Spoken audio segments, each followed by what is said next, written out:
And then what happens is that employee benefit expense account is also transferred to profit and loss account. So then what happens? Credit what you accumulated PP life will finally get settled. Even for equity settled plan, this second entry applicable. I mean, first entry employee benefit expense to SBP reserve. Recollect yesterday's journal entry. Employee benefit expense to SBP reserve. Each year you will take the employee benefit expense alone to P&L. SBP reserve year will increase. Finally, we will make settlement. And while making settlement, what you have to do? SBP reserve account to equity share premium. SBP reserve account debit, equity share capital to securities premium. Plus, size. Here, if the vesting period is 2 years, undoubtedly the last entry will also come at the end of third year. One more query. Sir, why you credited bank account? Then only it is cash settled. Then only it is cash settled. If I credit share capital, it is equity settled. This is Sumant Reddy.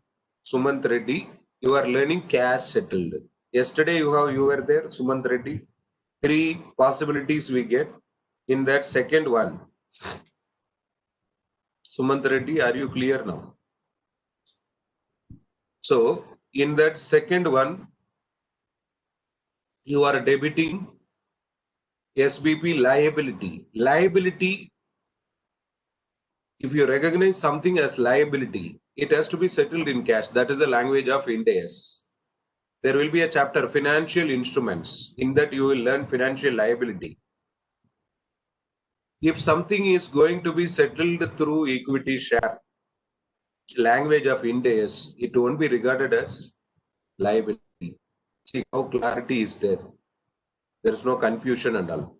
Like yesterday I said, preference shares are liability. Just because you add the word share, it will not become equity. Financial instrument standard. Like that, liability has to be settled in cash. Then only it is liability. Ind AS language very, very clear. Then only it is liability. So the last line, that expense for the year, why we determine for that amount only you pass journal entries to recognize expense. Fine. If these entries are completed, let us go to other points. Have you completed now? Confirm this first. Have you completed this?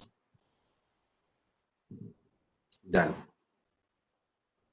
So now follow carefully. If you are joining a subsidiary company of Reliance, and that subsidiary company gives you 2 choices. Either you can, let us say, Reliance Natural, one company. They are having various subsidiary. I'm telling for example. Now you are joining that Reliance Natural as a finance controller. They give you 2 offers. You can get our shares. We will give you 5,000 shares. Alternatively, you can get our parent company share. Well-established company, Reliance Industries Limited. That shares you can get.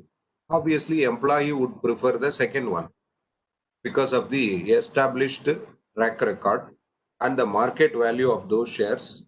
What would be preferred? You know better. We would prefer undoubtedly Reliance company share. In that case, what entries to be passed?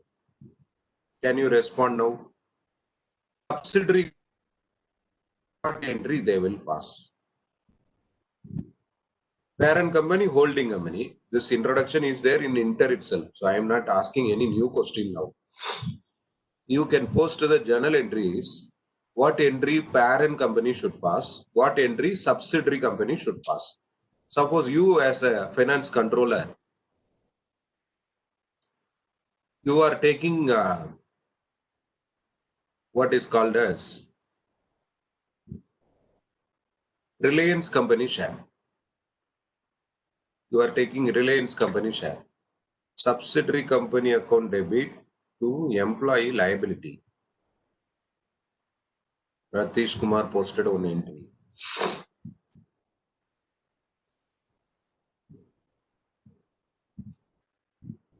Employee liability. First, give me journal entry which should be passed by parent company. Some of you wondering like this means you have to modify your thinking. Some of you thinking without telling how question can be asked. Like that means you learned branch accounts in Inter.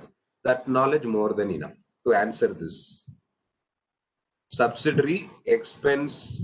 See the correct entries also come. Employee benefit expense to parent company. Very good. Very good. That is how we have to learn.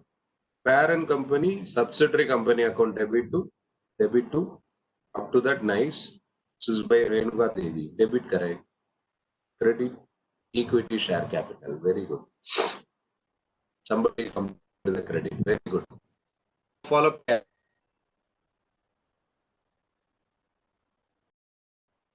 You need not take to always SBP reserve. Only if it's going to be settled in future. Till the date of settlement, I need this parking account called the SBP reserve account. If it is issued upfront, I don't need SBP reserve.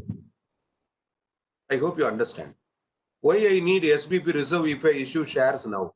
I can directly credit equity share capital. Are you all clear first? Now follow carefully. One principle, one thing I'm happy many are answering correct. Fundamental in accounts, very, very important. One fundamental is whenever you incur expense on behalf of another entity, whenever you incur expense fundamental on behalf of another entity, that other entity should be debited. Other entity should be debited. You cannot debit your expense. So here we are incurring expense on behalf of subsidiary company. So subsidiary company should be debited. First basic. Credit should be to equity share capital. This is called pass-through. It is as good as your head office making payment for branch. Expense paid on behalf of branch. I won't debit that to expense account. I will debit to branch. Same analogy. That's why I said your branch accounts, independent branch knowledge enough to handle this entry. You will debit subsidiary company and credit share capital, equity share capital. Subsidiary company should recognize the expense. It is their expense after all. So employee benefit expense account debit to parent company. To parent company. Now second technicality. Substance over form. Some of you who would have finalized private company accounts, in some of the private company balance sheets, you would have found unsecured loan from directors. Unsecured loans from directors. Namesake, it is unsecured loan. In substance, whether they company restriction, all that next, I am not getting. Look at practical accounts, you will appreciate better. This may be existing for a long time. Or a payable to director in whatever form. That is director fund in business, that's all, in private company environment. Same manner, if the amount is payable, then calling it as parent company, I mean the holding company, crediting that is fine. Otherwise, if it is investment,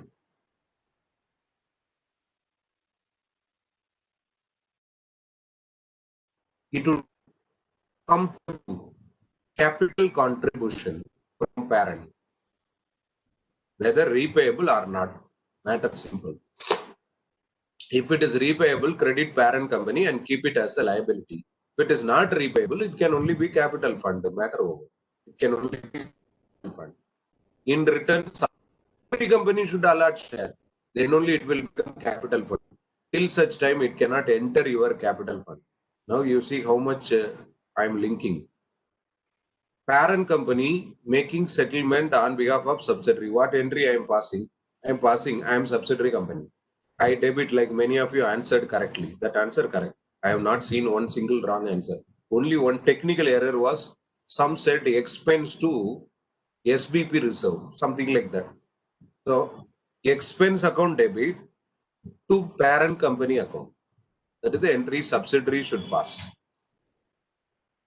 So this is what is our next model question. Next model question. So let us go to question number 3 now. Question number 3. Take question 3.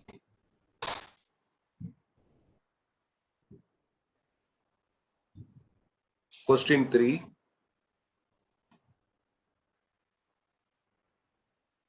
P is a holding company B. A group share-based payment is being organized in which parent issues its own equity shares for the employees of company. The details are Gokul. I will do that along with this answer. The details are as below. Number of employees of the company 100. Uma Maheshwari, are you not having PDF file with you? Because every time I should keep shifting. That's why. And preferable to have a printout around you. That method of working will bring lot of comfort. Anyway, now I will display. Try to have questions with you, barest minimum requirement of class. Because this e-resources are dangerous in one sense. The visibility will be temporary. If you have a printout and make a note there, I mean that preparation is uncomparable. From your point of view, not from my point of view, from your point of view, then only exam revision will be comfortable. Otherwise, you will think I have seen this somewhere, that somewhere will be a question mark forever. Why that mindset comes is you are flashing through screen mode. After all, we have some restriction also. Screen mode, how far, how long you can retain. So that's why preferable to have printout. Where can we get the PDF copy? Dinesh, you have to contact office. I think I was told today only there will be some group to post there, they will respond. Contact admin team. There is a separate set of people, they help you. Dinesh Kumar, send mail or you post in the group. So they will help you out. Okay. Now, so here what happened? Number of employees 100. Grant date fair value. She was. See, I don't mind. I mean, whatever you ask, I can do. Inform what is more appropriate. Because even a reference like this is sometimes problematic. That's why. Now you see, company P is a holding company for company B. A group share-based payment is being organized in which parent issues its own equity shares for employees of company B. The details are as below. Number of employees 100. Grant date fair value 87. Number of shares to each employee granted 25. Vesting condition immediately. If it is immediate vesting, you can recognize the expense immediately. Pass the journal entry in the books of company P and company B. Now, what is holding, what is subsidiary in this? Can you tell me? What is the holding company? What is the subsidiary company? P is parent company, holding company. Parent company, accounting standard language. P is holding company. Then what would be subsidiary company?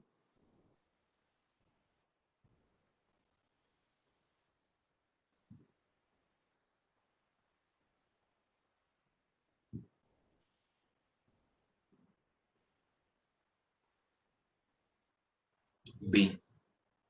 Now follow carefully. I'll take you to the answer.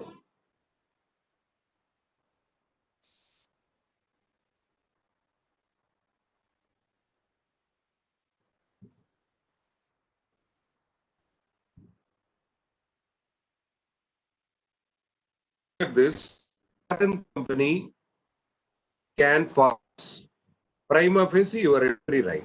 Whoever told that entry, good. The calculation alone I will give now. First, let us take journal entry, then we will go to calculation also. B limited account entry. Because as I was telling you, if I pay expense on behalf of another entity, fundamental in accounting, I should debit that other entity in the books. We are paying expense on behalf of subsidiary company B Limited, so I should debit B, normal rule. Second, substance based, its role. It is like a seeding capital. Initially, parent company want to invest and create subsidiary. Their investment, they are not interested in giving fund cash. Instead, they want to give their share. It is possible to create like this. So it depends on circumstance. Here they did not say anything about it. Refer question. Is it said as initial investment?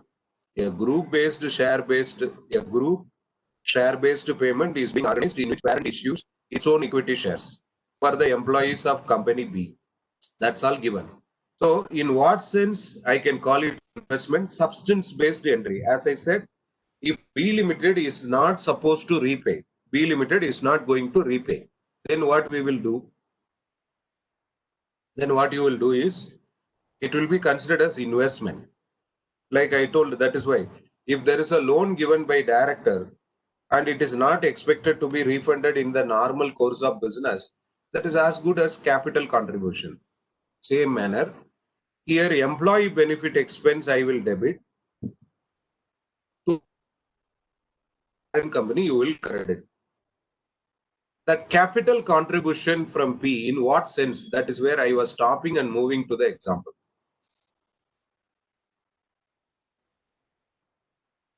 Investment in B Limited debit, correct. What is your doubt? Somebody posted last query. Pratish Kumar, investment in B Limited. You are supporting the entry or that is your doubt? Investment in B Limited debit. Okay, fine. Thank you. So investment in B Limited debit is substance based entry. But look here, follow carefully. I'm sharing something sharp. Employee benefit expense I have to debit. It is like branch paying expense. Branch expense paid by branch. You will pass entry expense to bank. Branch expense paid by head office. Branch also should recognize expense. Expense to HO. That is why fundamentals always help. Here also same. Employee benefit expense account debit to P Limited. Up to that, there cannot be much difference in answer. When I can take it as capital contribution? Can somebody answer?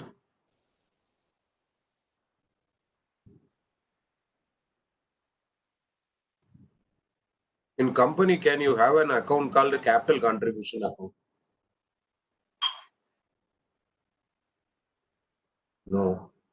That's why. So when I can call it, very good. Nuru Zaman. Good. When shares are allotted, who has to allot to whom now? No, not partnership. Sadiq, Ashraf, we are outside. I think Sajida, Ashraf. So we are outside partnership framework. We are in company. Let's discuss only this. At best here, you can discuss joint venture.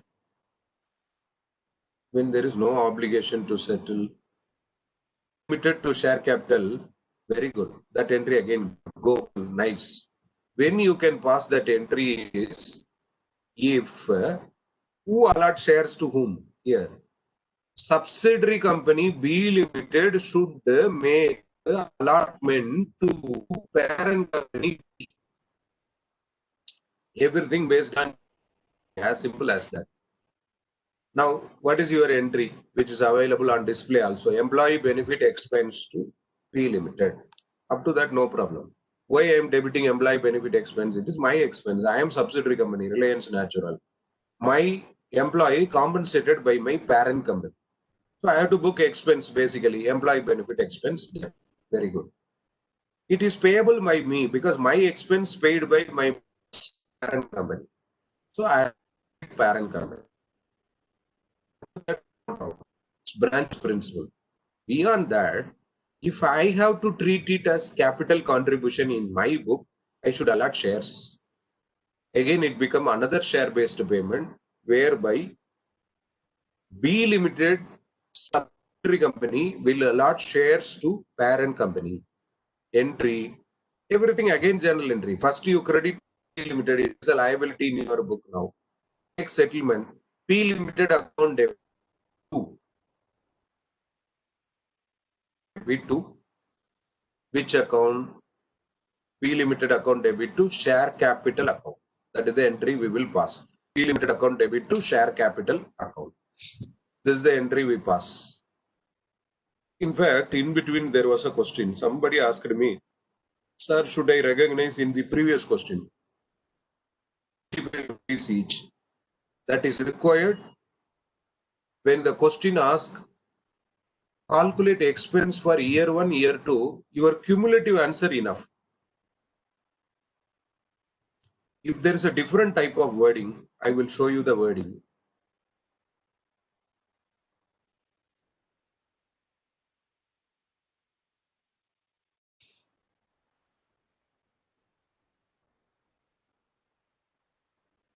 Or we will go at that point of time when it is question number 9 and all that.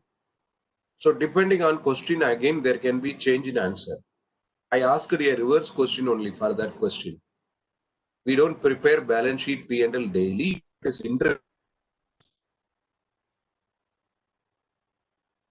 estimate the expense and book the expense. Two important points are there. I did not explain that at that point because again it will come. We have to discuss that next. What is that? Something can waste immediate. Something can waste period of time. In accounts, we always have this concept of at a point of time, at that stage, at Ind-AS stage, at a point of time, over a period of time. This is over a period of time. Your second question is over a period of time. At a point of time, company celebrates silver jubilee, count of 1,000 shares to each of the employees at a point of time. On of silver jubilee celebration, we promise to give the fair value of shares in cash, not as shares. Cash settled plan. I will recognize whole expense today itself and remeasure that. Remeasure that. It is like that.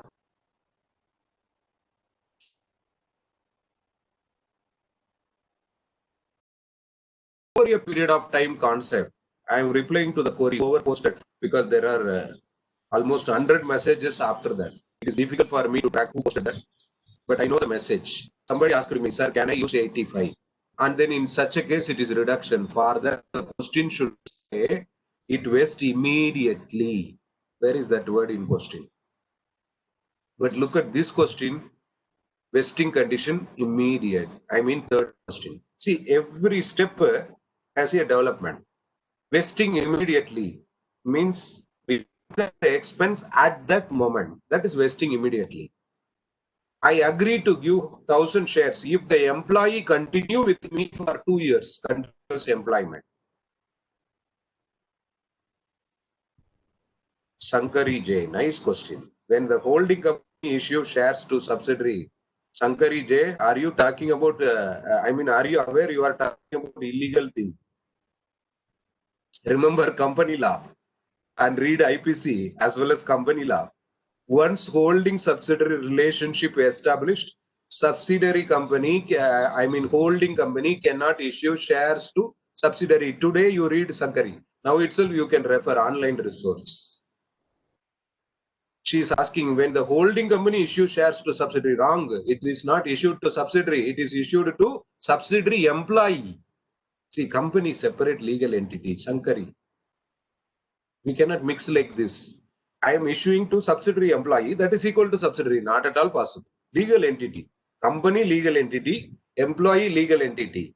Why does subsidiary need to issue? They have to settle their obligation, right, Sankari? See, you are paying my expense. I am duty bound to reimburse you. It is that reason. There is no advanced working. Your wrong understanding is in the first sentence. Shares are not, first of all, that is illegal. Law, company law prohibit that. Once holding company, subsidiary company relationship established, subsidiary company cannot, otherwise it will become crisscross holding. And at some point of time, who is holding company will become problem. That is not possible. Kindly understand here, a group-based share-based payment, shares are issued by parent company, not to subsidiary, to the employees of subsidiary. You cannot say both are same, impossible. Company separate, employee separate. Company is a separate legal entity. I hope Sankari J, you are comfortable now. Are you understanding your point? So, second, subsidiary need to issue shares always to parent. That is how your investment can exist. We talk about some working notes in consolidation, date of acquisition, shareholding pattern, acquisition. Who is acquiring? Holding company acquiring the shares of subsidiary. Now, I told crystal clear journal entry. First, subsidiary company will pass the journal entry, employee benefit expense account debit to P Limited. Because I am liable, as I said, if I ask you to pay my expense, what is correct logic? I should reimburse you. I have to pay you back. How can I pay? I can give you cash or I can give my own shares. That is what is happening there. That is what is happening. Your employee not believing your share. Basic problem is that. Instead, it is a pass-through arrangement. Instead of your share, your employee asking your holding company share. We are giving, what is the problem? And again, it is as good as giving our own share in the second arrangement, what I spoke. So I hope many gave this entry. That is another positive side. P Limited account debit to equity share capital. Sankari, if I don't make this entry, P Limited account to equity share capital, how will you close the account? It will permanently remain in your book as a liability. See, a liability is meant to be settled, right? You cannot have something called loan. So, what we should do, P Limited account, I'm not teaching any advanced entry at all.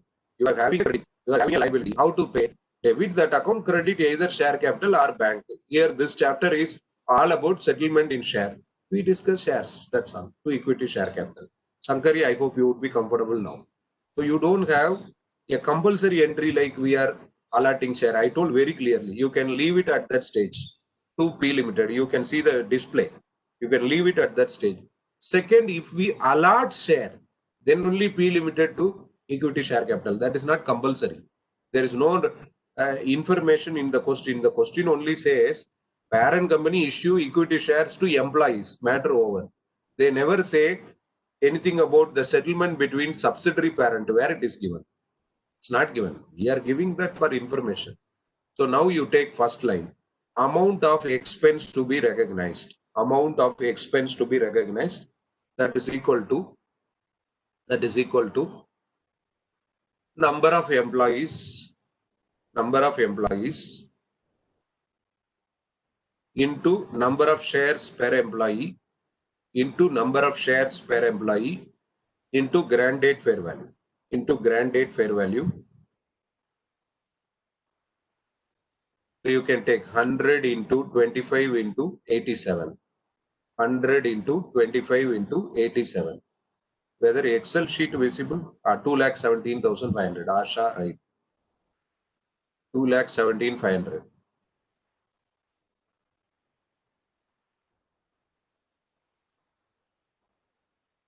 Now is it visible? Fine. So these are the journal entries. You can take the journal entries. I'll shade them for convenience.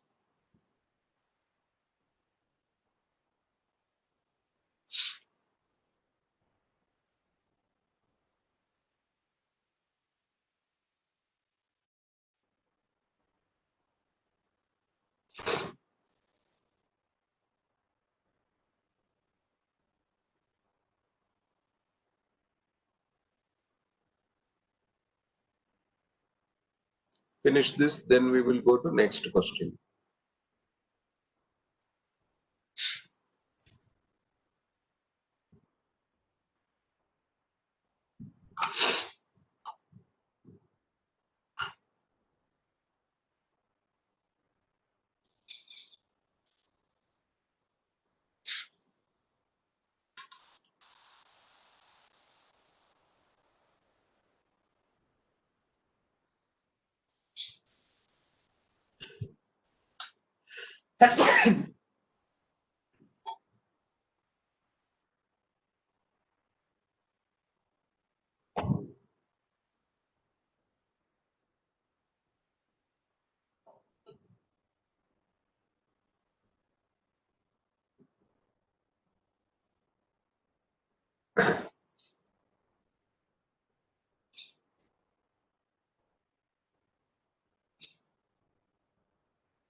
Rahul J, you are wrong on one point. I never say, follow carefully, Rahul J. I never said issue of shares prohibited like that. Holding company shares cannot be acquired by subsidiary company is what I said. Rahul, I hope you are clear. You are writing as per Companies Act, issue of shares between parent and subsidiary. Wrong. I did not say that. Kindly follow. I only said parent company share cannot be purchased by subsidiary. Rahul, are you clear now? First, confirm this. Rahul?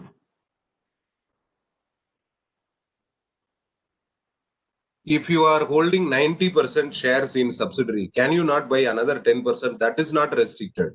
What I spoke out is something different. First, I will tell you again. I think there is some ambiguity in that understanding. I'll clarify now. No problem.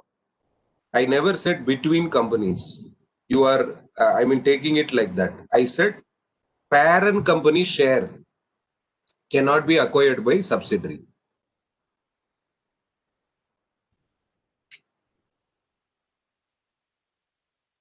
First, below this, you take a note.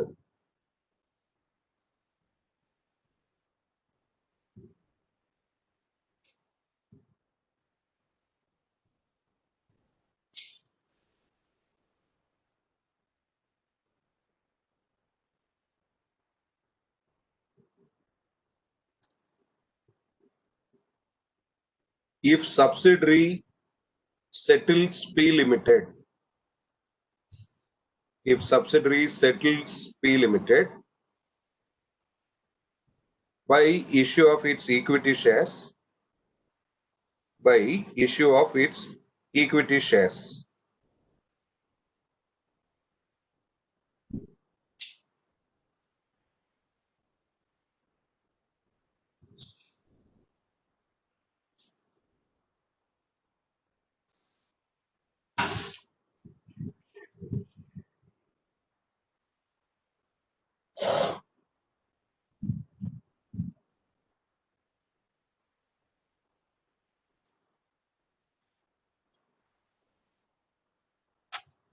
the following entry passed.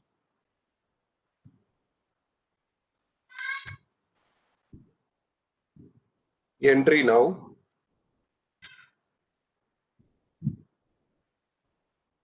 P Limited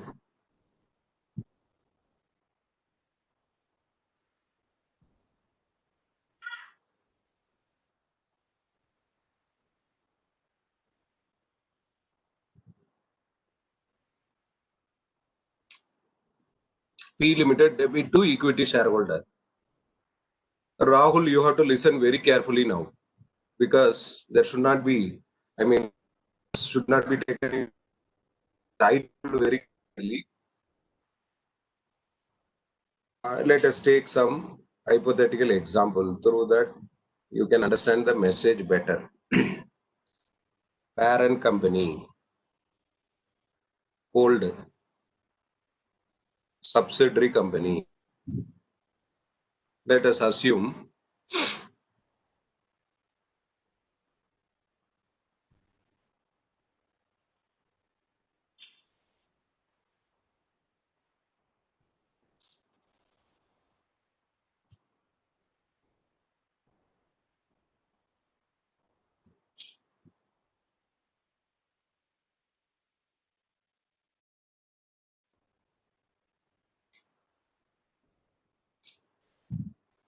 this subsidiary company. Let us assume this parent company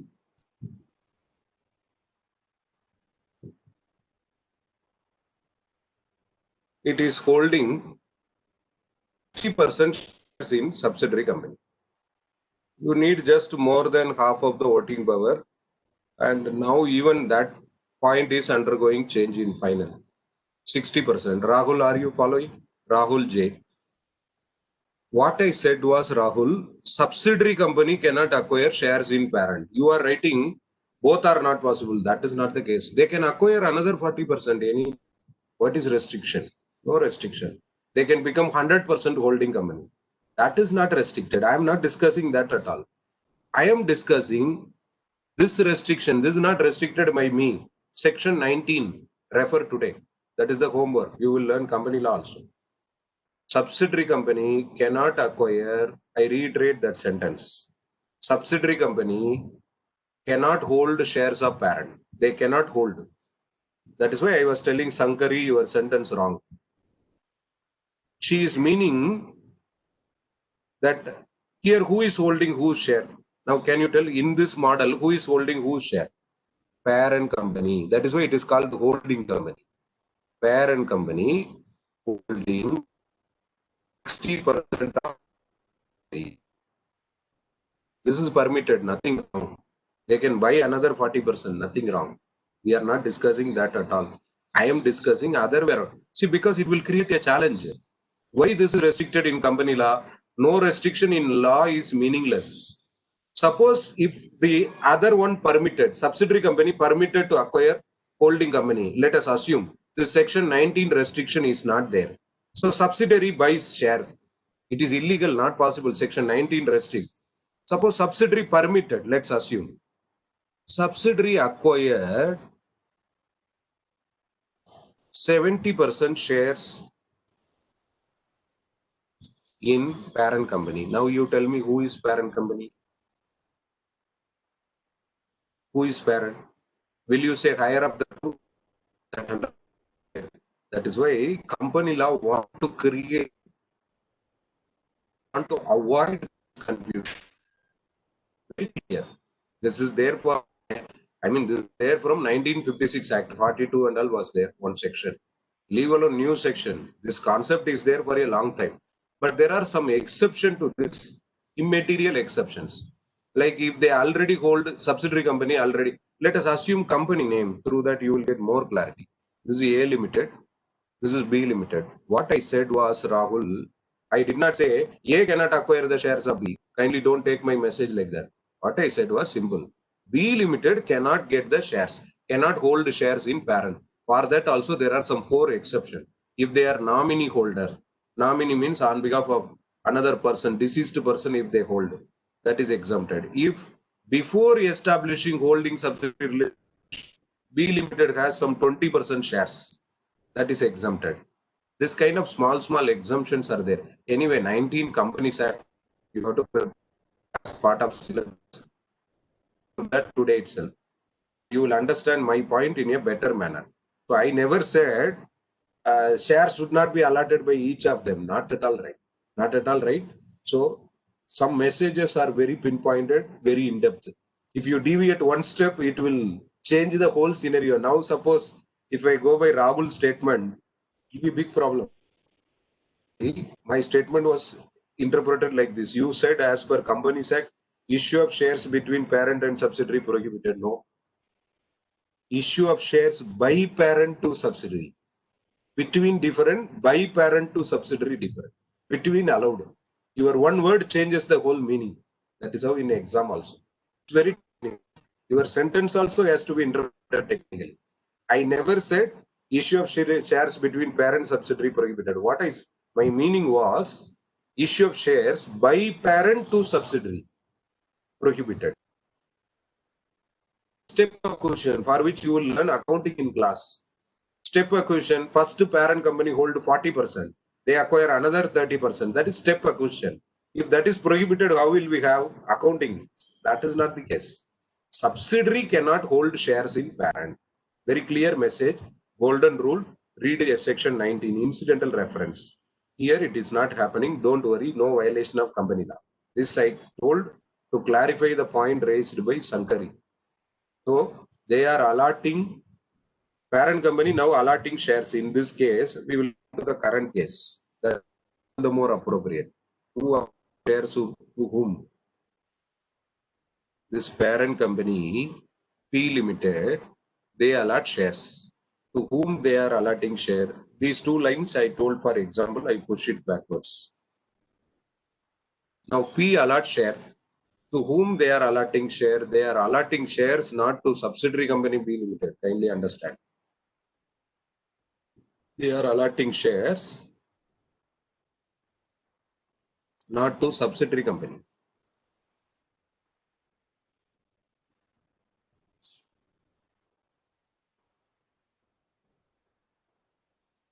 This P Limited in this question, they allot shares to employees of group company. Read the question now. If I pay to your employee, I mean employees of group, here B Limited. If I pay to your employee, how can I debit my expense? I have to debit you only. I have to recover. In that sense only, whether to recover or to treat it as seeding investment. In that sense only, we call it as investment, like that. Okay. Now with this, we will go to another question. This we will reiterate in a chapter called financial instruments also. There is a concept of net settlement. Now, let's take it this way. A enter into an option contract with B. I am explaining another in-depth concept called net settlement, which will be useful in SFM as well as FR. Derivative, there is a chapter. Derivative is full of this net settlement. Now, A Limited enter into a contract. It is an option contract. Option, you know.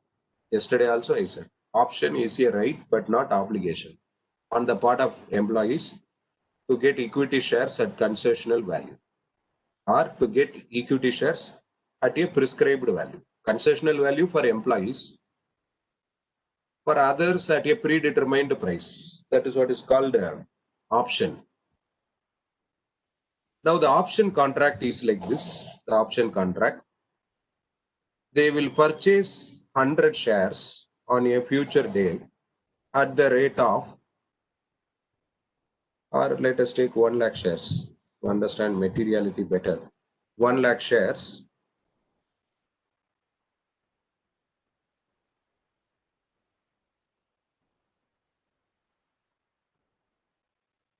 price of 150. Follow carefully. You are entering a next zone.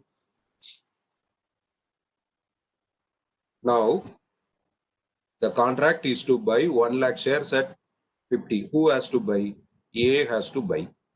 So it is call option, put option, like that you will learn later. Today, all that not needed. Today, the concept of net settlement needed. Now, on exercise date, on the predetermined future date, follow closely. Follow closely. A has the right to buy 1 lakh shares at 150 rupees. On that day, if the market price is 170, who will gain, who will lose? Answer me now. A has a right to buy. Option is right to buy. A has a right to buy 1 lakh shares from B. From B at the rate of 150 rupees. Market price 170. On that day, on the exercise day, market price 170. Who will gain, who will lose? Very good, very good. So far, no wrong answer. Great sign. Only one answer. See, A will gain. A will gain. Only one person said A will lose. Why A will lose? If you imagine you are A, you have a right to buy 1 lakh shares at 150. On that day, market price is 170. Will you not gain? You buy at 150, immediately you have a market to sell at 170, 20 rupees gain. per share. 1 lakh shares, 1 lakh into 20, 20 lakhs. Somebody told that also. Nice. Except one or two, I mean, understanding or maybe transpose error instead of telling A. So good sign. A will gain mostly. So you are clear. That is right. That answer right. Who will lose? One person's gain is another person's loss. B will lose. Derivative contract. Deepak, that is not right. Nobody will lose is not right. Deepak, that is not right. You are B. You imagine like that. You are B. You imagine. Deepak, follow closely. Very sharp point. You cannot say nobody will lose. Then people will be minting money in derivative if nobody lose. It's not like that. If we enter into another derivative, different story. All that I did not introduce now. I think you are assuming like that. So, why B will lose? Market, if he is not having this derivative contract, selling it in the market, he can get 170 rupees per one share because this binding contract. Follow carefully. It is a right to buy for whom? A. Follow carefully. It is not a right to sell for B. B cannot cancel the transaction. It is obligation to sell for B. Obligation to sell, mandate. B cannot cancel. If they cancel, there would be difference which they have to pay. Clear on that. B cannot cancel. For it is not right. B obligated. A has a right to buy. It is your. If both are right, different story. Such an instrument is not there. Ordinary circumstance. Okay, let us go further. So A's gain is B's loss. A's gain is B's loss. Now you assume B is not having the share on hand. You will understand very quickly if you assume like this. B did not have the share. To enter into derivative contract, you don't need the share on hand. Option. What is derivative? That contract derives its value another underlying variable or another underlying contract. That is what is called derivative. So, Saullah Khan Muhammad asking for 5 minutes break. Definitely. After finishing this, we will take no problem. So, I was telling like one person's right is another person's obligation. So, B Limited, it is obligation. What is their obligation? They have to pay, I mean, they have to sell their share at 150. Whatever may be market price, even if it is 250, be duty bound to sell at 150. That is the risk they take. Now follow carefully. B is not having the share. What they have to do? It from the market at 170, sell it at 150. Are you clear now? If I am B, I have to buy the share from market. I don't have the share. While entering derivative contract, I did not have the share. No problem. I can enter into derivative. I have to buy from market 170, sell it to A at 150. I cannot say, no, I won't sell. I don't have right. Who is having right? Call option. A is having the right. A can cancel. Why A will cancel? Who will lose 20 lakh in this world? For what sake? So, instead of me buying from the market for 170 lakhs, 170 lakh I have to pay, and selling it at 150 lakh, and then incurring a loss of 20 lakh. Instead, what I can do? I can pay the difference to A Limited.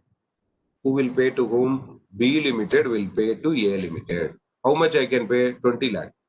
Provided both parties should accept my loss anyway. I am B Limited. I have to buy at 170, sell at 150, incur a loss of 20. Instead, if the other party agree, what is wrong in paying the net amount? A should gain 20. All of you answered. In that, no doubt. All of you answered A 20. Pay that gain, close the matter. That is net settlement. That is called net settlement. Now, why net settlement? Some of you dealing in share market, you may know better. When you purchase shares also, there is brokerage, securities transaction tax, share transfer fees. When you sell also, it may be 0.5%, but why? And when you sell also, same thing applicable. When you sell also, same thing applicable. Shaullah Khan Muhammad, why A should purchase in market? That is left to their discretion. Whether they purchase or not, left to them. As per this existing contract, they have to gain 20 lakh based on prevailing market price. That 20 lakh we are paying. Assume like this, if A exercise, what will happen? A can buy that from B at 150, sell it in the market at 170. Today's gain 20. They may sell, they may retain also. That is left to them. We are talking about the impact of this derivative contract. The right to buy share at 150. Because of that, what you gain, matter over. Other things are left to their discretion. Whether they hold the share, whether they use the share, whether they sell the share. These are all outside our purview. Today we discuss net settlement. This is the mode. Now, why net settlement? I was telling. There are a lot of transaction costs. That is how stockbrokers gain always. Why? Because on sale also, Pradeep, correct. P Limited has an obligation to pay over 20 lakh. Correct. Loss. So that they have all the fees, share transfer stamp fees, they have brokerage, they have the securities transaction tax. Seller don't have this. Seller don't have securities transaction tax, but seller also will have all these things. I mean the brokerage. So imagine if it is 1 lakh, if you don't get the impact better, imagine if it is 1 crore shares, what would happen? Not only this, their money get blocked for at least a week. Because of that, interest cost. Because if you have to buy shares at 170, suppose if it is 1 crore shares, I need 170 crores. Now, interest cost associated, all these are further problems to be. So, in order to accept net settlement possible, derivative market is full of net settlement. Derivative market is full of net settlement. Now, if a share-based payment goes with a net settlement mode, if net can be settled without taking delivery. Taking delivery means what? A should pay that 150 lakh, take 1 lakh shares in his demat account. That is called taking delivery. You know, those who trade in shares, they know all these languages what I am speaking is a day-to-day affair. You can open demat account with a negligible investment. Through that, you can understand the market better. That is not for gambling, speculation and all. To learn nitty-gritties of share market, which will help you in FR also, SFM also. I am not forcing you to share market. At the same time, being in this profession, you should know the language. You should know their terminology. They will certainly say haircut. And see, that time we should not think it differently. T plus settlement. All this is in your SFM also. So if you are having demat account, you can learn many things. People who are not having any sort of exposure, by virtue of their training, they speak better. And through that also you learn the basics. So anyway, that's you. I'm just saying a chance. So if B Limited knows the share price is going to increase and on purpose the opt for net settlement, will it not lead to deceiving A? See, A cannot indefinitely exercise Gokul. It is set date. If A don't want, then let them refuse. And see, today's gain 20 lakh, A's chapter closed. If A want to gain further, they have to buy the share today. It is not indefinite. Option contract cannot have an open-ended contract. It is for a particular day. B, no question of deceiving and all. If share price increase should go to A. Enjoy the increased benefit of future, like somebody asked Muhammad, like you have to buy shares again from the market by spending 170. That is left to you as A.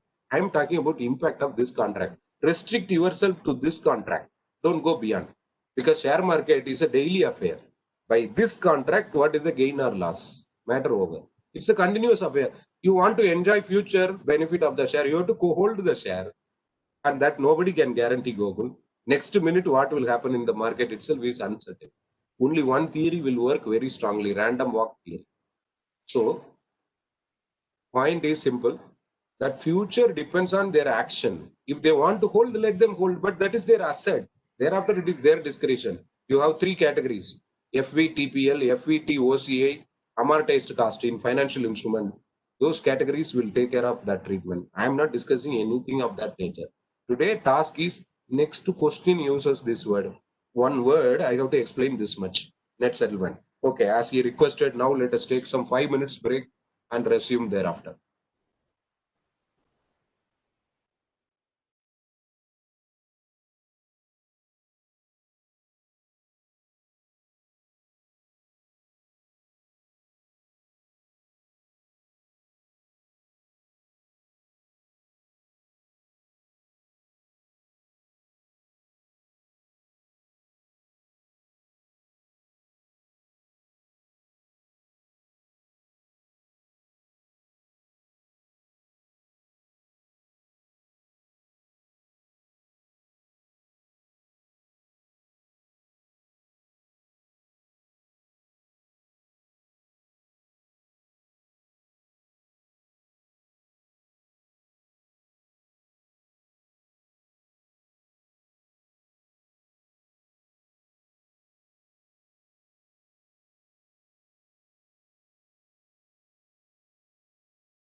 Fine, let us start again.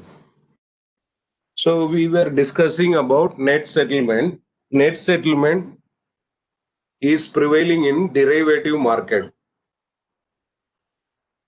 in a very big way.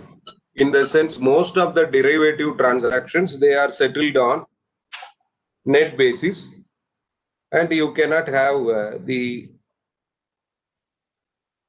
underlying performance due to transaction cost involved. That is the discretion of buyer seller. So that is how the derivative works. Now let us go to another important question.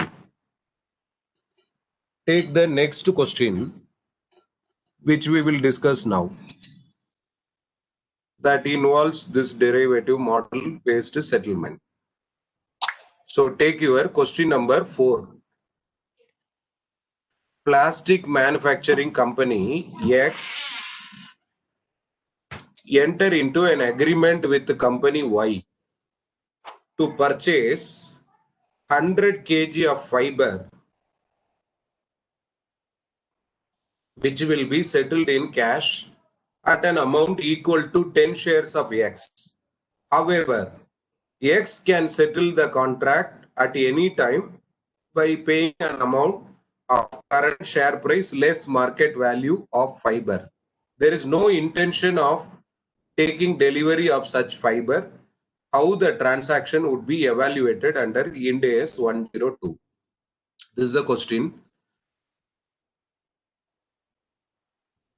So how we are going to consider this transaction is, we should take it as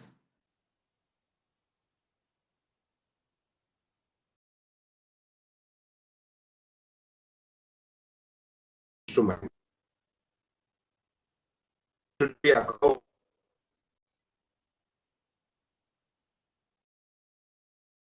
per Ind AS 102 are there in 109. So in short, it can be accounted as per this contract. As per this standard. Ind AS 1 answer for this. Underline in the question in cash, underline below that.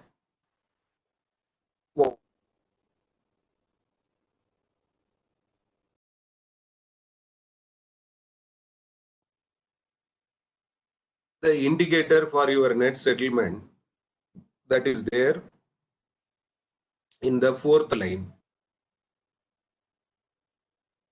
at an amount of current share price less market value of fiber is the clue. That's what leads us to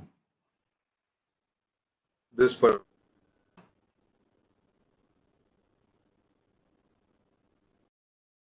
Saravana, taking that PDF file, I think sharing that again, you have to sit over and not required. You are already having. You can refer that. I read the question. That's all. So now take answer for this. Take answer. A non-financial item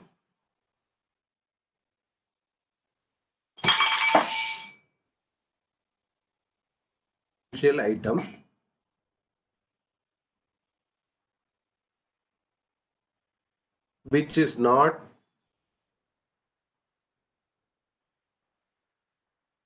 intended to use,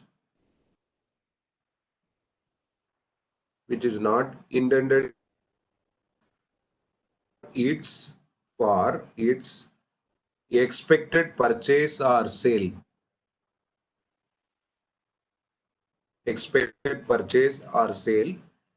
And which could be settled at net value. Net value is covered under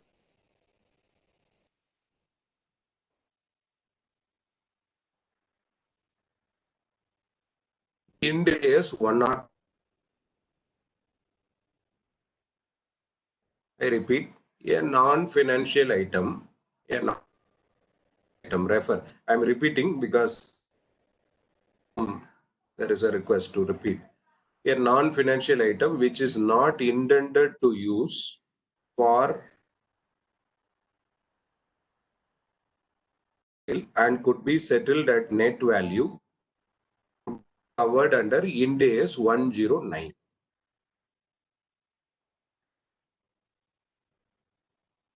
Nivedita, have you completed?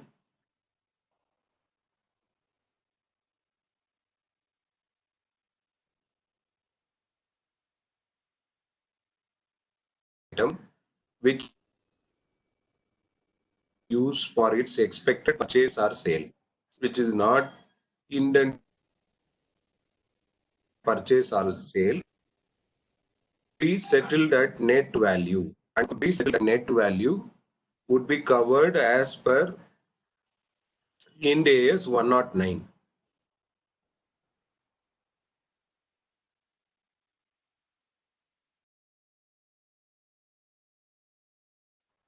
Next line. Hence, the transaction would not be accounted. The transaction would not be accounted as per Ind AS 102. As per Ind AS 102.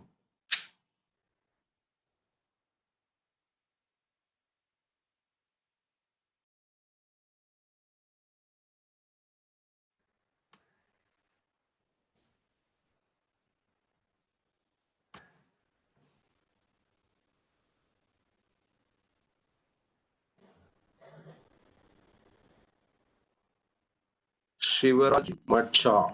Questions are already circulated in the form of a PDF, sir. It is already there. PDF file. In that PDF, I am answering fourth question, I suppose. If you want temporarily, I can show the picture. That's all. I mean, show the question. Use PDF. I said it is better to use in printed form. I'm repeating only that point.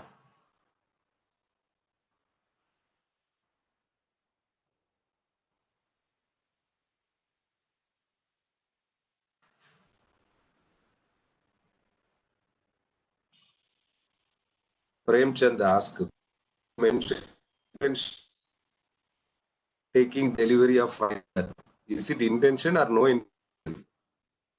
Refer question. Insert the word no. Actually, it should be no intention. Then only that settlement possible. Insert the word no. It is not there. There is no intention of taking delivery of such fiber. Put the word no. Insert that in the question. There is no intention.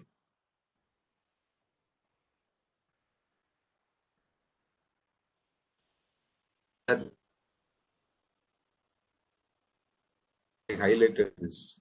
No. Okay. The key point here you should insert there is no intention of taking delivery. See how that clue gets settled in third line itself.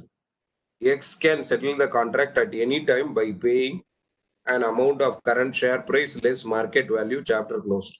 That is what we call it as net settlement. And if there is net settlement, it is derivative. Finance will not apply. Okay. Having let next now. So the next one,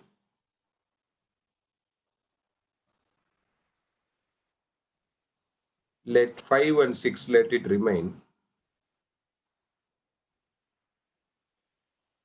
Go to ninth question. That will highlight some of the aspects.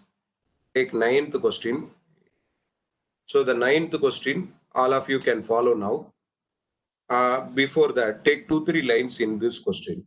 Take 2 more lines for this question first. First line.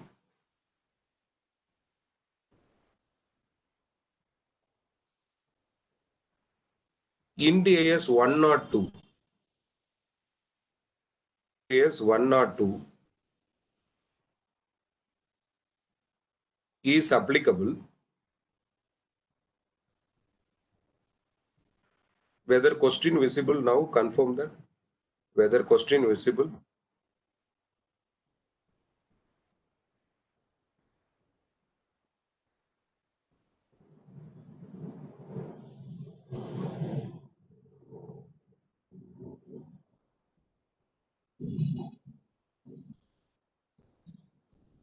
No, okay. So now you take Ind AS 102 covers only settlement in equity, only settlement in equity or in cash, or in cash, or alternative settlement option,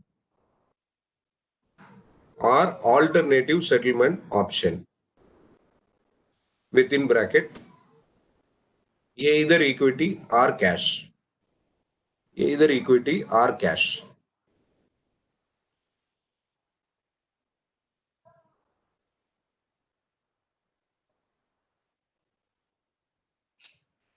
Next line. This standard is not applicable to, this standard is not applicable to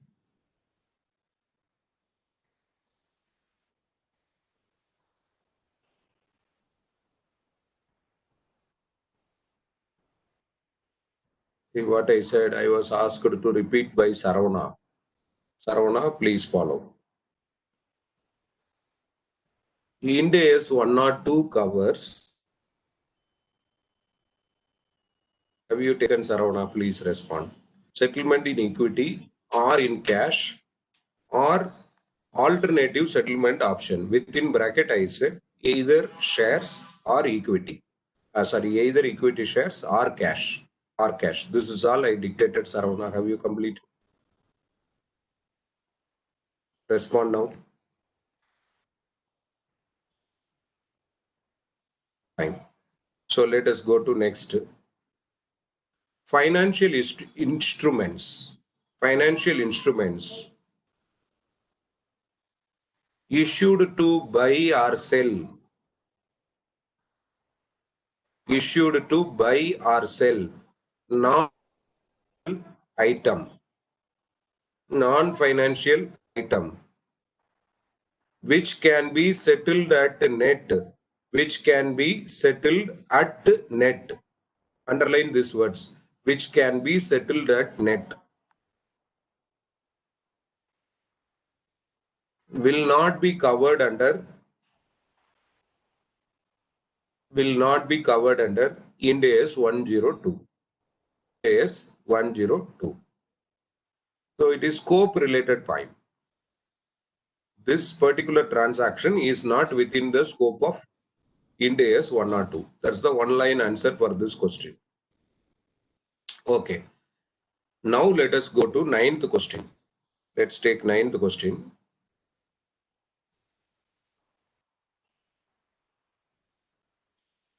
Tejpal, please repeat. I'll repeat. Financial instruments issued. Tejpal, respond Tejpal. Afterwards, you should not say please repeat again. Follow Tejpal. Financial instrument issued to buy or sell non-financial items. Non-financial items which can be settled, which can be at net, which can be settled at net, will be outside, will not be covered in Ind AS 102, will not be covered under Ind AS 102. This is what I said, Tejpal. So now let's go to the ninth question. Here the answer has slightly different. This is also equity settled, but now you will learn journal entries also as part of your understanding. Take ninth question.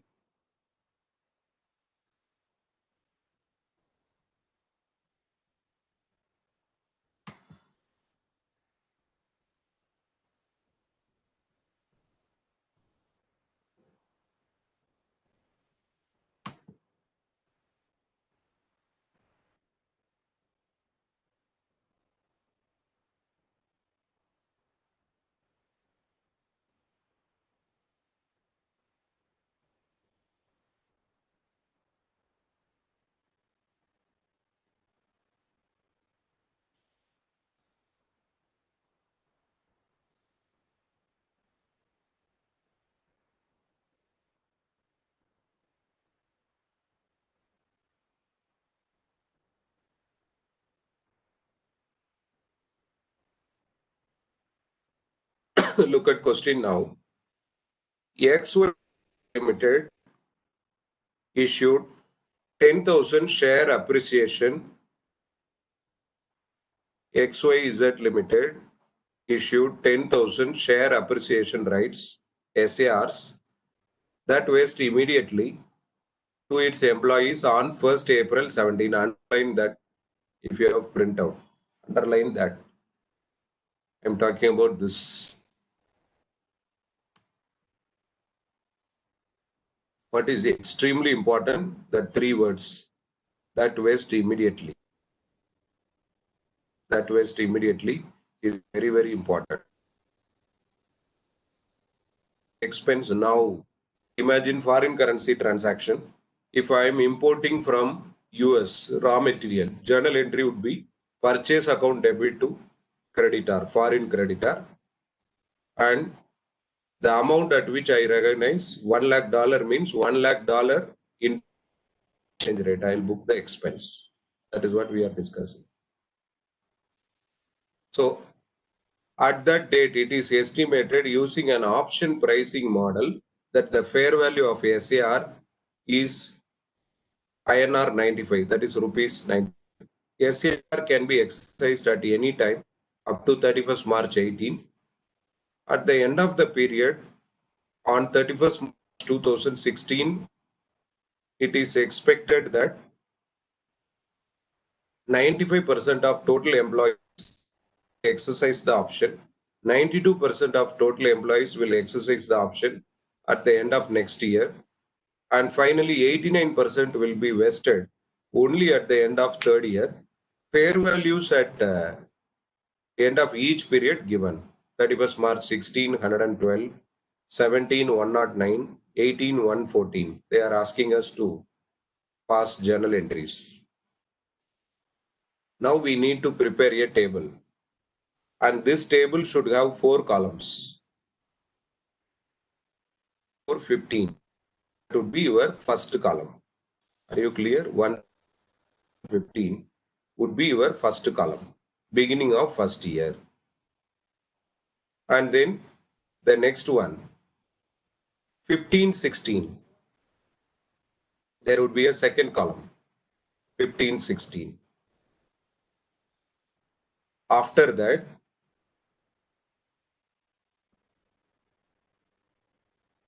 you are writing a title. This is a working note only. Computation of expense to be recognized. Write title.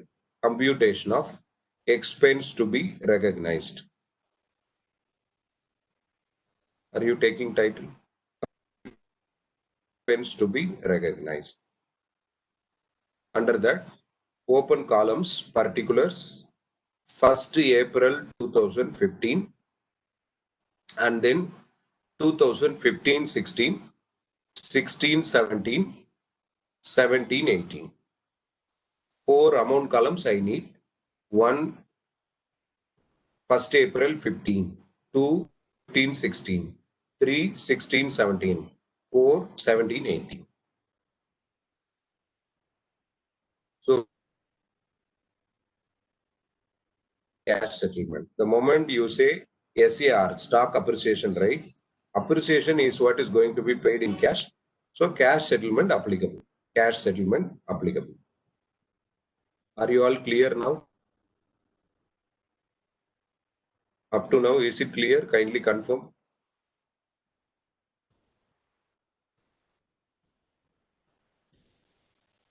So first expected total fair value we are going to compute. For this, I asked you to freeze the format so that we don't omit anything, don't interchange. This is our approach. Otherwise, you fix your format. First, number of employees, number of SAR, here SAR, otherwise shares, fair value. Fair value. If they give directly number of share, no problem. 2, I don't need. I mean, I don't need 2 steps. Directly number of SAR into fair value, or you can take that vesting percentage. If it is given, vesting percentage into fair value. Now go to the question again. Go to the question. Here you see, it is expected at the end of the period, 31st March 16, it is expected that 95% of total employees will exercise the option, 92% will exercise at the end of next year, and finally 89% for third year. It depends on employees who leave. See how lapse can happen. 1, death of employee. 2, resignation. 3, termination. These are possibilities. 4, condition not achieved. Company give a vesting condition, that is not achieved. Here that is not possible. There is no vesting condition. Vest immediately. That means it is due at that moment. So I have to book the whole expense. And like foreign currency settlement, if I don't settle, I have to remeasure. This is the S11 as statement. Originally we state, I record based on exchange rate today. Then what I do? I do restatement. Restate. Originally I recorded today. Restate. Based on exchange rate prevailing at the end of the year. Then take that. It is all like that. So here number of SARs are given. Employees and a number of employees not given. Straight away look at first line. XYZ Limited 10,000 SAR. XYZ issued 10,000 SAR. That vest immediately. And they find the fair value as 95 at the inception. So first calculation straight and easy. 10,000 SARs into 95. Chapter closed. Next, I should fine tune this. What fine tuning we are going to do? March 16. 31st March 2016. By the time there is a vesting percentage. What is the vesting percentage? Can you tell that?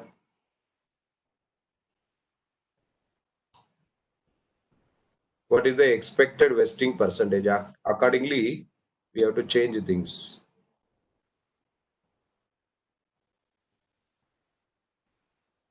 95%, correct.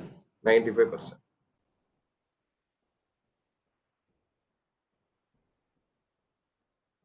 Correct, 95%. So let us compute the fair values now. Let us compute the fair values now, one after the other.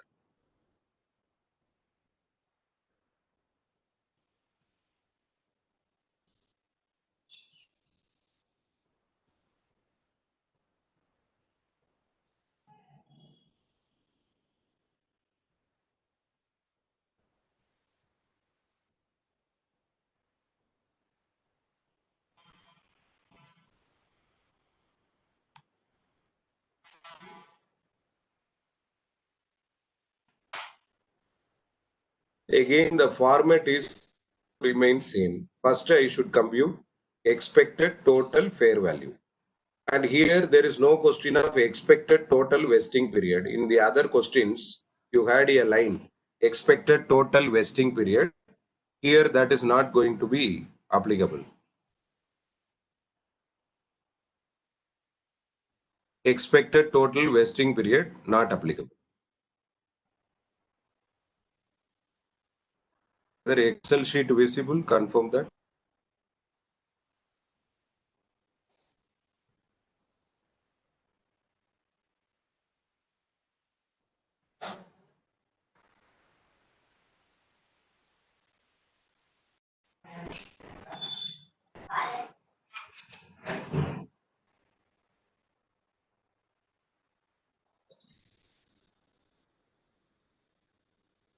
As I said, initially we have to recognize 10,000 into 95. 10,50,000 is at the inception because it vests immediately. That word changes the course of answer. I told you two concepts which we will use for Ind AS 115 revenue recognition also. At a point of time, over a period of time. Your vesting period, if it is more than 1 year, it is over a period of time. At a point of time, this is at a point of time. Second question which we solved yesterday, I think not yesterday, today only. That second question is over a period. I had one column, expected vesting period, one row. Based on that, we did the apportionment. Now it is not like that. So the next one, we have to take it like 10,000 into 95% into 112. Better maintain this order. Be good.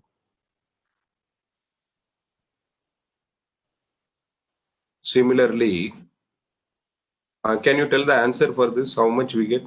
10,000 into 10 lakh 64,000. 10 lakh 64,000. And come to second year. Come to second year. 10,000 into 92% into 109.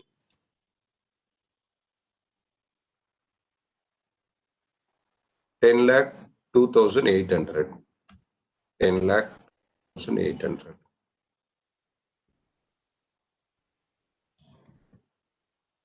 Come to the third year, same manner.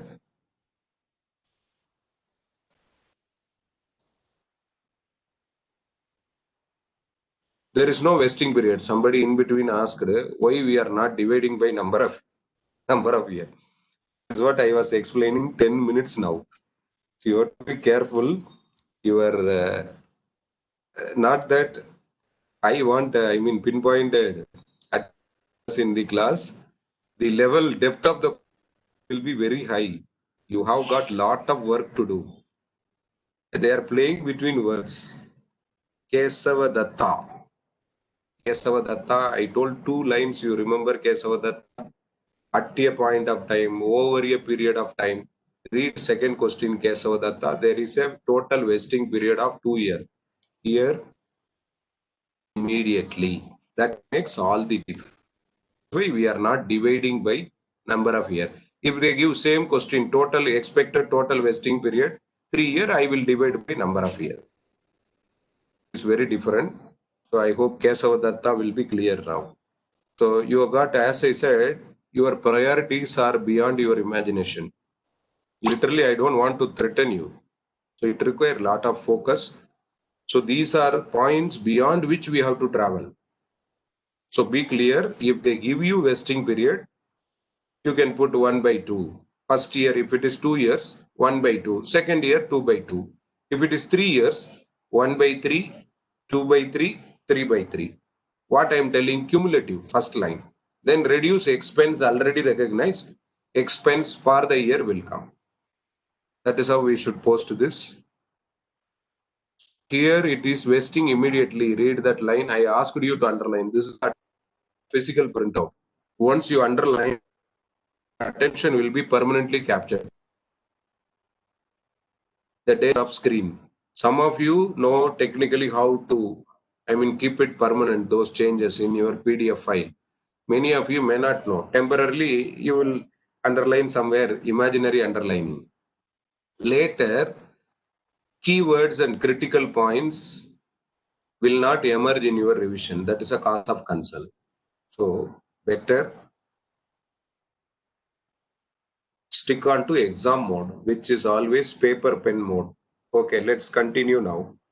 So, at the end of first year, I should restate this liability at 10 lakh 64,000. And what we already recognized, reduced that 9 lakh 50,000 we already recognized. 1 lakh 14,000. Here you come, 10 lakh 2,800 should be the cumulative amount. We are remeasuring the expenditure which is incurred at a point of time. So what should be the expense here? Can you tell?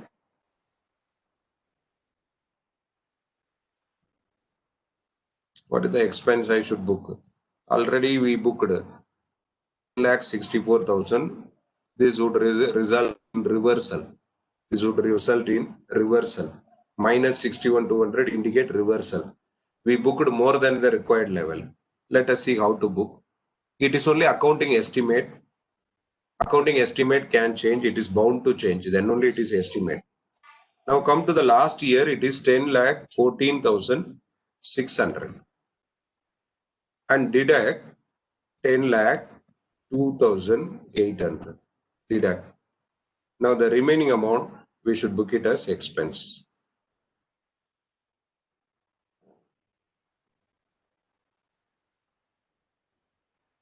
11,800 we have to book it as expense. First to finish the table, then we will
take journal entries now. Take journal entries. First journal entry. First journal entry.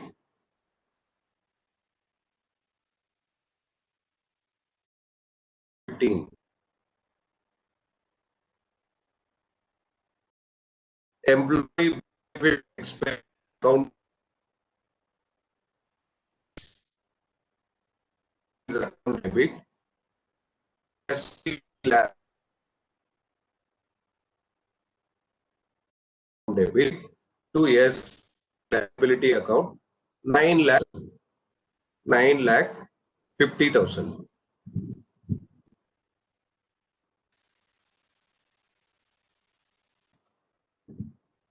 Next, 31st March 2016, we should measure this by booking additional expense. While making the remeasurement itself, we consider the point of view of lapse. How lapse that we take into account, and then you have this number 1,14,000. So what should be the entry? Can you tell me this? What entry? You can post in chat box.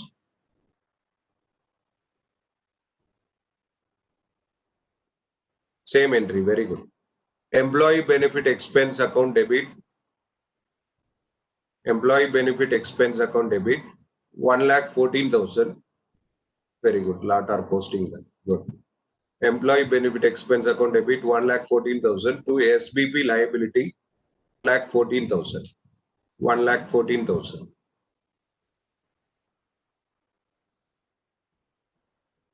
Now I am not dictating P&L entry for one reason. Follow carefully. Share-based payment alone will not be employed earlier to in principle. How it will go to P&L to explain that. Employee benefit expense is a ocean. Is an ocean.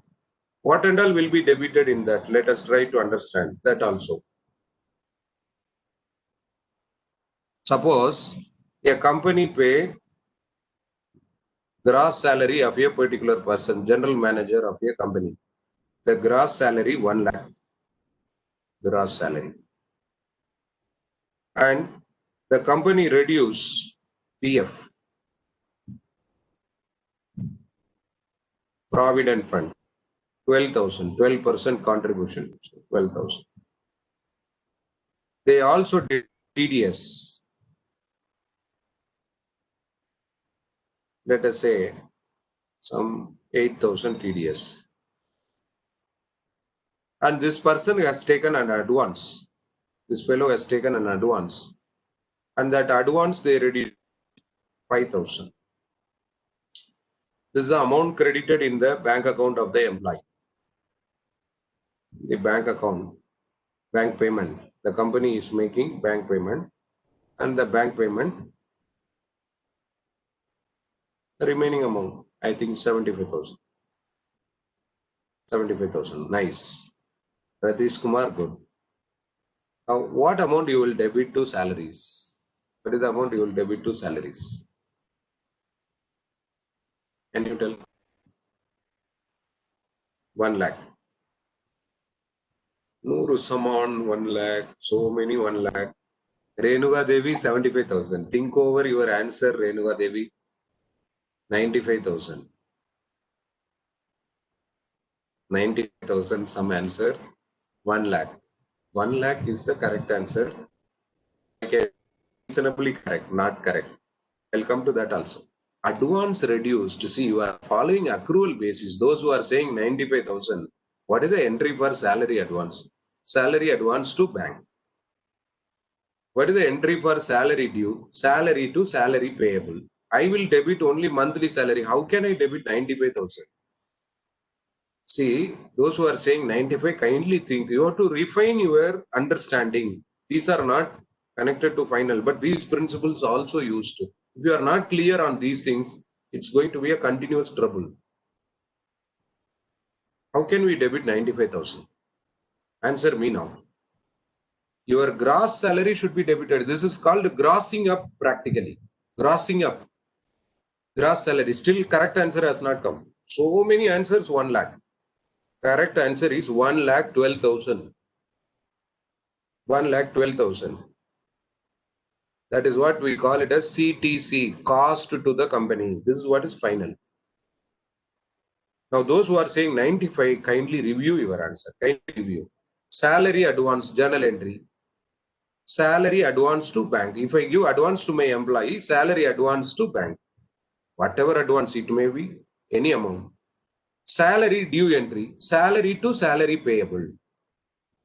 In that process, if I deduct salary account debit 1 lakh, to salary advance 5,000. Earlier when I paid, I debited advance. Any advance, this is the adjustment. Any advance, not only salary advance, you make supplier advance. Will you reduce that advance from your purchase and book net purchase? It is unfair. Unfair. Think it over. Think it over. You have to debit 1,12,000, not 1 lakh. So far, nobody gave that answer. That is what is your level expected, not by me, by institute. All of you know what is PF. Because when employee contribute 12,000, employer also will put 12,000. Called take home. 75 is take home salary. Employee point of view, take home. They are bothered about that after.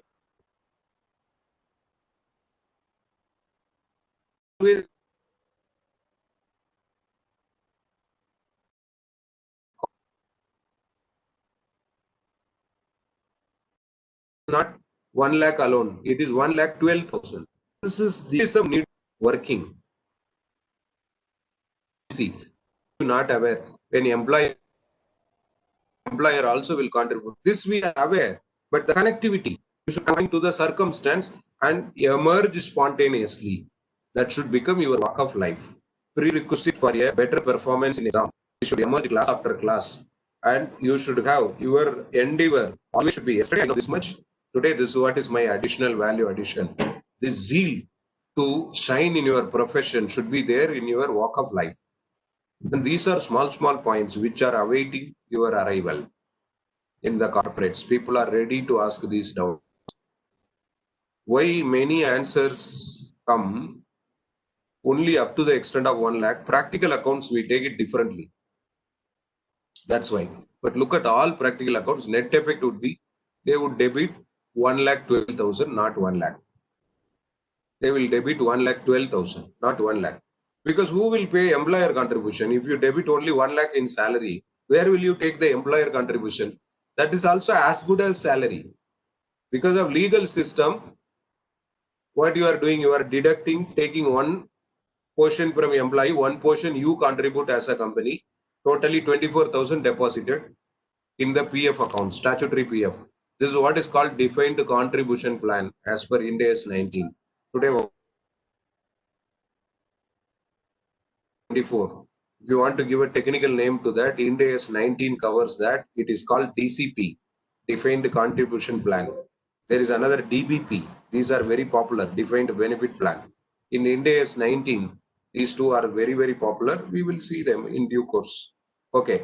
So like this, employer contribution will be debited in a separate ledger and not in salaries. Ultimately, Muhammad Ismail, substance over form. There is a concept, Muhammad Ismail, that is called First to correct yourself, it is not salary.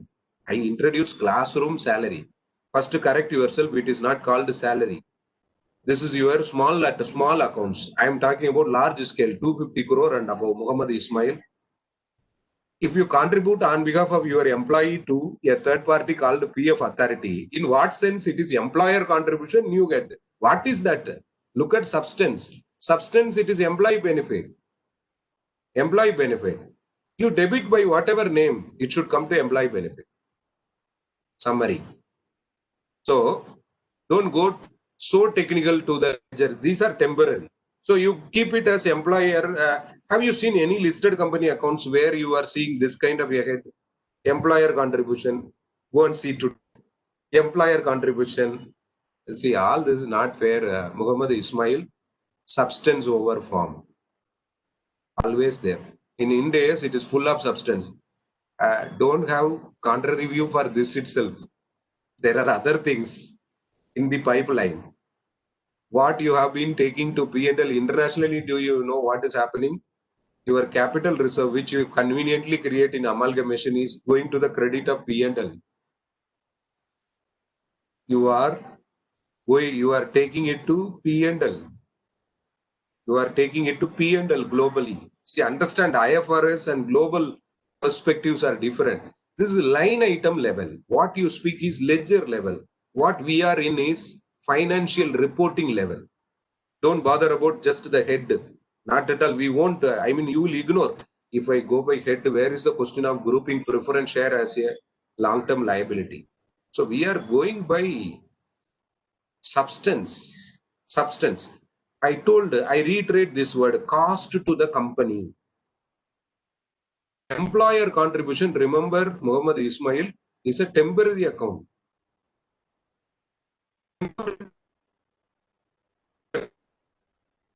It's not a permanent account. You are contributing. You are contributing because services rendered by employee. That is what we call it as employee cost. Just because you keep a different head, where will I take ultimately? Both are debited to the P&L. Both are going to P&L. So, the payment for this month, can I say the expense for the month is again not 107. This is Anugraha. You have to correct yourself. I told very clearly, 1,12,000 only. It is not 1,000. Advance salary adjusted. Give me adjustment entry. Give me adjustment entry. What is that adjusted? Adjust now. Give me entry. Any advance, if I pay lifetime lesson Anugraha, follow closely. Any advance. That advance you will debit credit bank account. Let it be advance tax. Let it be rent advance. Let it be prepaid insurance. Let it be salary advance. Effect same. How to adjust, how to bring it to expense debit to that advance. Matter over, that's what I'm speaking now. You will go by a concept when the related services are rendered. That is where you derive economic benefit from the employee. That is where you have to book the expense, matching concept. This will emerge in your Ind AS 19 very clearly, employee benefit. So I hope Muhammad Ismail, you are not wrong. I am not saying you are wrong and all. Ledger wise, you are okay. But we are in not advanced accounting, we are in financial reporting. Very important. Here the perspective always should be reporting. And when we speak about reporting, the reporting should be always substance over form. And you will go miles ahead of this. In a case where there is no service revenue, in India is 115, we will be recognizing service income. So in a case where there is no service revenue, will you go for your reality-based accounting there? These are all reporting perspective. So we will consider it as employee benefit expense. That is how it is.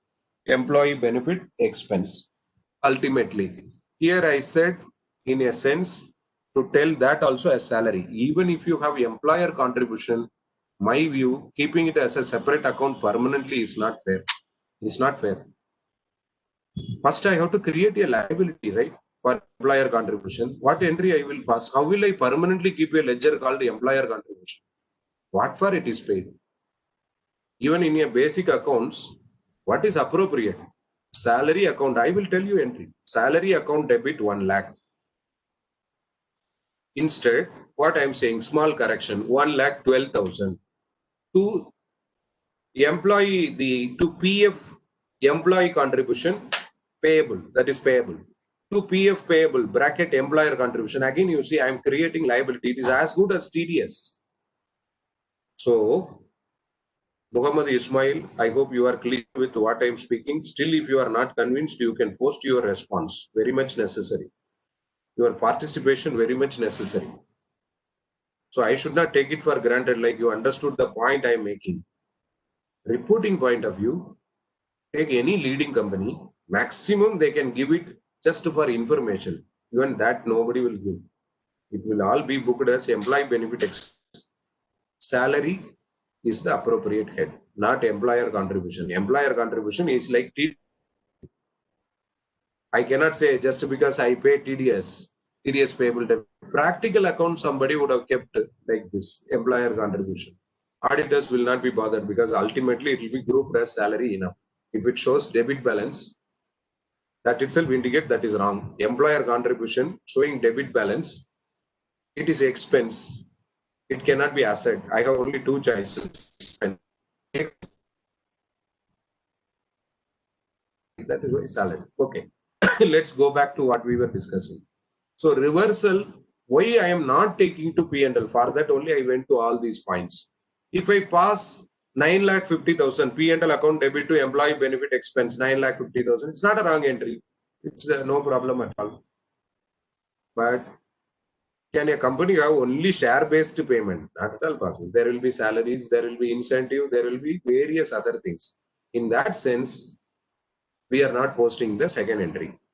So 2016, what should be the amount? Employee benefit expense account debit to SBP liability 1,14,000. It was March 16. If you finished that, the next one 16, 17. Let us go to that. What entry you have to pass? 16, 17. Pass that entry. SBP liability account debit. That is good. Many are giving that entry. Good. SBP liability account debit to employee benefit expense account. SBP liability account debit to employee benefit expense account.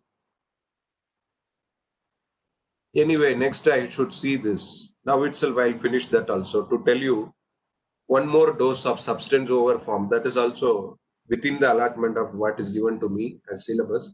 So I have to cover one day or the other future. There is one standard Ind AS 20, government grant. This government grant is there in your accounting standard 12. You would have learned in Inter. If the grant is received in kind, how will we account? We have got just one entry, don't worry. Last year also I'll book expense. Then that entry, SVP liability to bank. That's all. Bearing that no big entries left in the question. We have to go to next only, like that. Now, can you tell me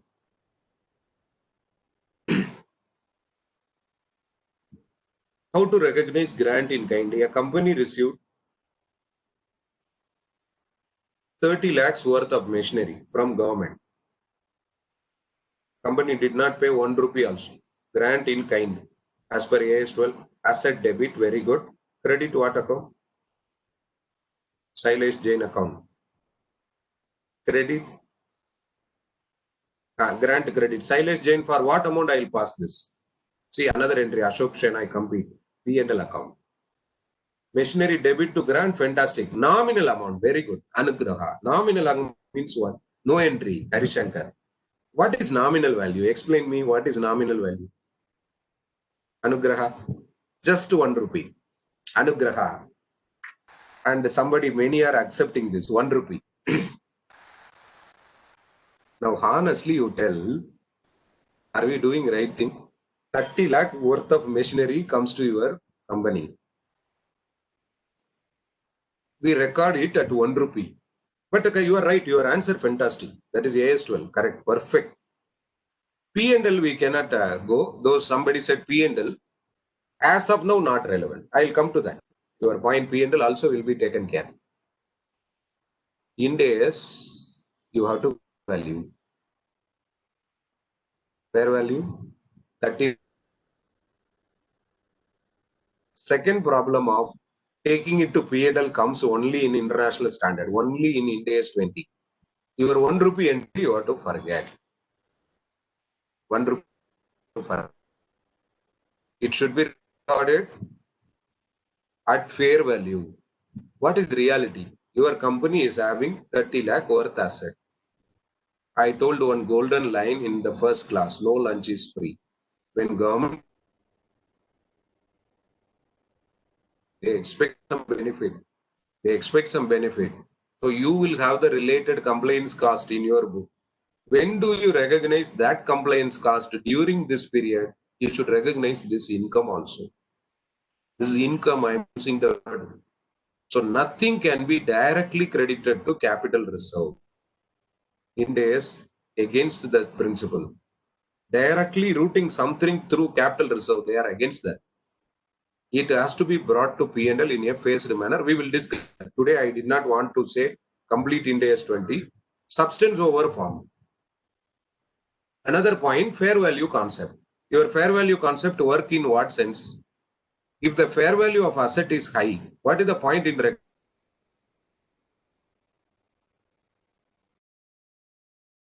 going by what is a historical cost? Our outflow 0. That is why nominal accounting. Even today, AS 12 applicable for those companies. For IPC syllabus, shall we give that entry, right? That should be the entry. You have to credit to deferred grant. So we will see that there are things like this. So where you have to refine your existing understanding and come to the next level. Come to the next level. So now the reverse entry for 16-17, that should be SVP liability account debit 61,200 to employee benefit expense 61,200. Come to the third year 17-18, pass entry employee benefit expense account debit 11,800. Pass third year entry employee benefit expense account debit 11,800 to SBP liability account 11,800. 11,800. Okay, we posted that. Last entry, SBP liability to bank. What is the amount? Can you tell me what is the amount? SBP liability to bank. Very good. Raghuram, 10,40,600 because your cumulative recognition. All of you who are posting that, right? 10,14,600. Now what you can do within the next few minutes, let's finish one more exercise.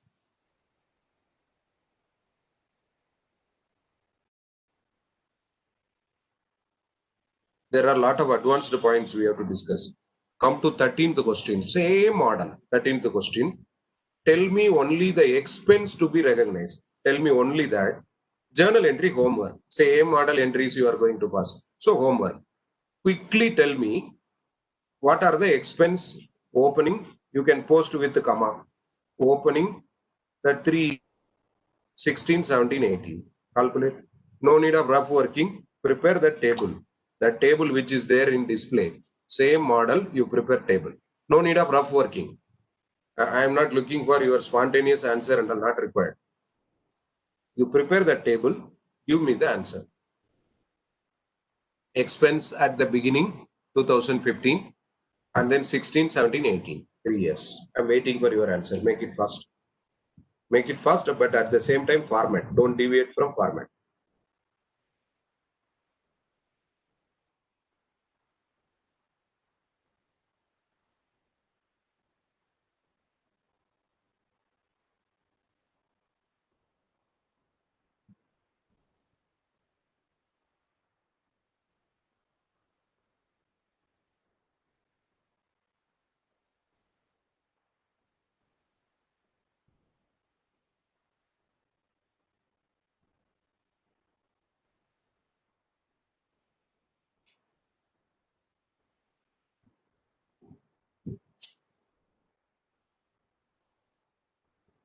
Nivedita, question number 13. There is a problem. Minda.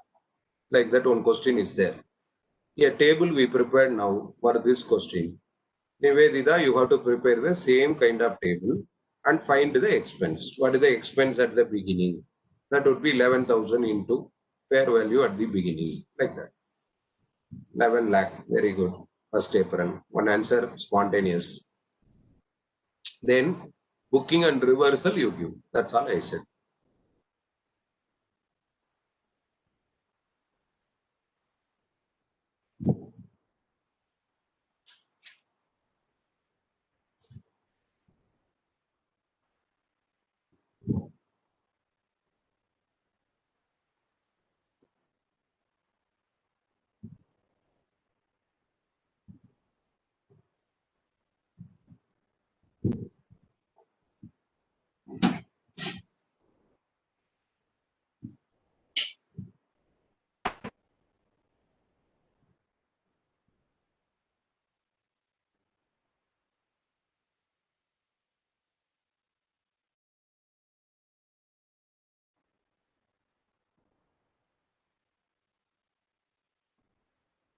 Raghuram, that is right.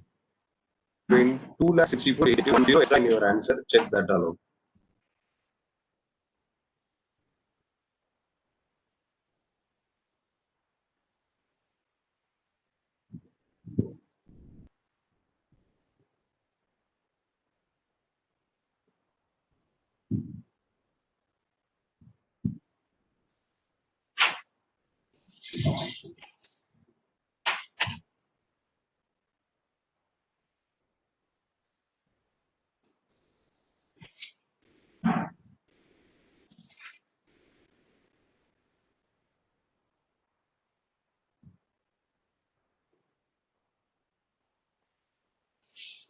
Ah, 26, 510. Right, Sandhya. Second year it is. That is also right, Sandhya. Third year.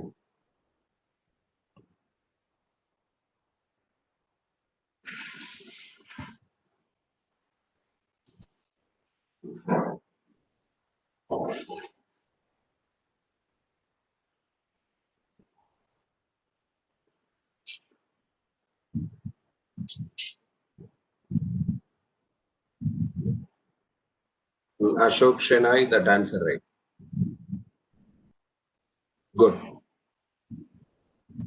Now I'll display the answer. You can take. You can compare. Many of you completed already. From the answers I'm speaking this. Are you able to see the answer for question 13? Confirm that.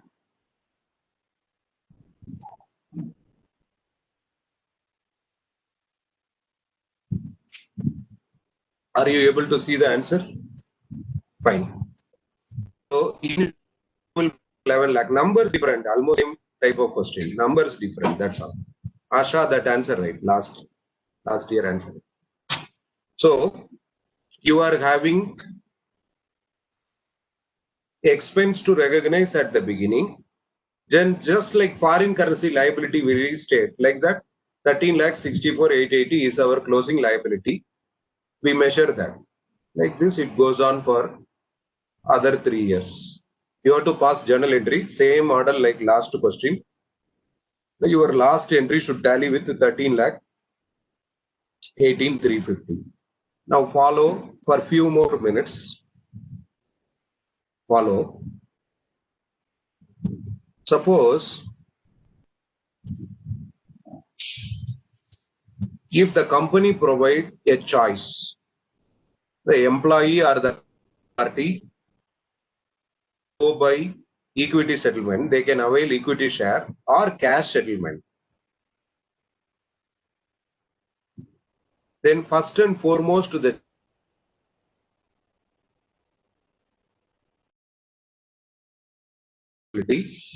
or the choice may be given to the counterparty. You have seen now equity settlement accounting, where we said grant date fair value is the rule, to cash settlement accounting, where we remeasure that. We have got questions. We will still solve some more questions. Now I am taking you to the third dimension, equity settled with cash alternative.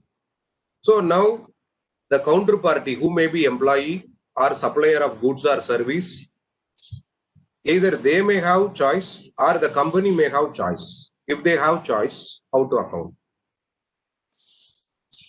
In that context,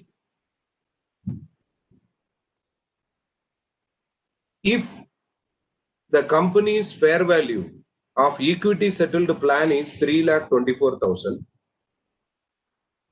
follow carefully, I am telling some big concept just like that now. First we will settle down in terms of this principle, then go to who has a choice, how to account, what is liability, what is equity, all that. For IPC student, reservoir liability, it is not that different. For you, it is ocean different. If I have equity settlement, I will credit share capital. If I am having liability to pay like this, you will pay the liability. Bank account you will credit, and the difference it is going to create in balance sheet is very vast. One will reduce your NAV, other one will increase your NAV and things of that nature. So they are uncomparable in short. Now, if the company is having a fair value for equity settlement 3,24,000. Example, fair value for cash settlement 3 lakh. Fair value for cash settlement 3 lakh. Now, which one to be used? Can you tell which one to be used? Whether it should be treated as equity settlement or cash. Can you tell that?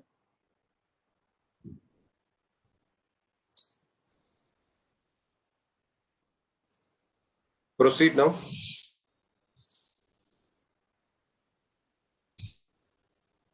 Cash. Why? 324, 3 lakh. Obligation, the fair values need not be same.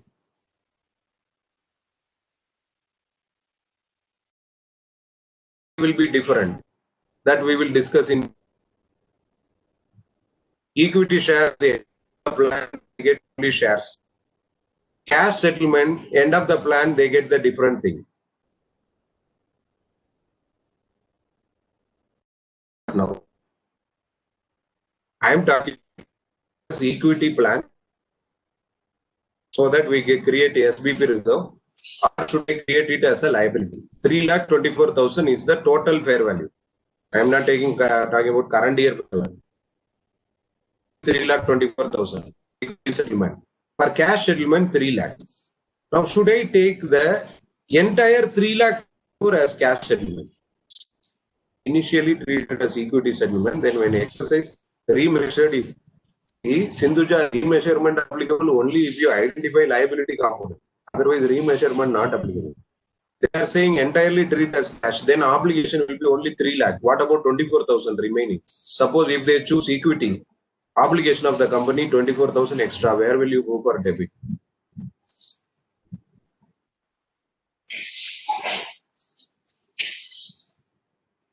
These are problems.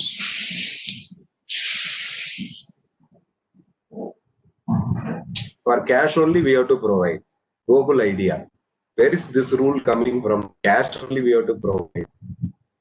Equity cannot be obligation. That is called the equity obligation. UP. UP. Obligation in what sense I use now is company is duty bound to allot share. Is it obligation or no obligation? It is obligation. Excess amount will be SAR. Prasad, it is other way around. How to recognize? Anugraha gives new idea. 24,000 as a benefit from alternate settlement. Anyway, let this question prevail in your mind. You trying to find answer. There is one easy line. One basic point is there. With that, we will crack this out. 3 lakh confirmed liability. Deepak Smart. Remaining portion remeasured. Why to remeasure? 3 lakh only you have to remeasure. Deepak, what you are creating as slab? Your remaining portion lease is recognized as liability will get remeasured. Anyway, we will continue. Many of you are on the toes, and the way of understanding is also good. I am able to diagnose this. Prudence. Nabil Hasma. She says, as per prudence, it is better to recognize entire 324. I agree, but as what? As good. Gokul, finally you are right. Great. Answer what he shared. Explain it in the next class. Answer easy. Prudence concept right. But how to apply prudence concept? Because your equity settlement, obligation under cash settlement. Equity settlement, obligation under cash settlement. They are not same. One is 324, one is equity, another one is liability. One is equity and how to go about. We will continue that in the next class.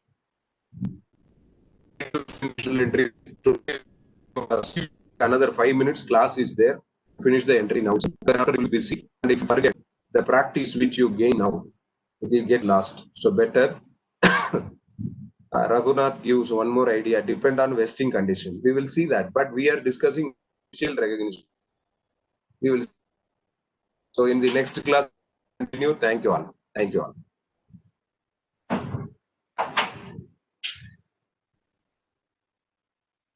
Thank you all of you.